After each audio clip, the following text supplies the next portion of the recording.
Здравейте, хора! В днешното видео ще разгледаме една много интересна монета. Да, тя е българска сребърна монета. Също преди да започнем, може да се абонирате и да праснете лайк бутона. Линкове за другите два канала в Евгений България и Юрилин Борисов долу в описанието. И да, нека да започваме към клипа. Здравейте! Това е една сребърна монета, както моят син каза, от времето на цар Борис III. Тя е изсечена през 1930 година и е 100 лева. Всъщност тази монета, съобразно каталозите, е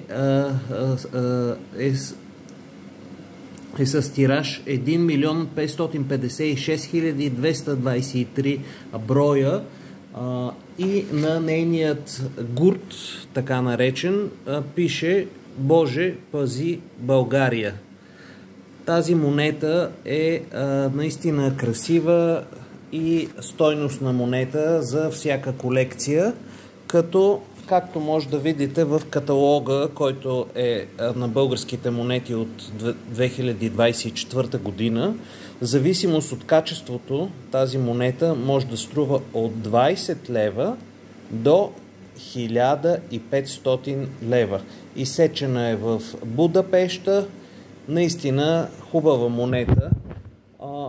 Утре ще продължим с други интересни монети, които ще ви покажа, като от този период, от времето на цар Борис, има още 3 монети с номинал 100 лева. Те са от 34-та година и 37-та, но това в някое друго видео.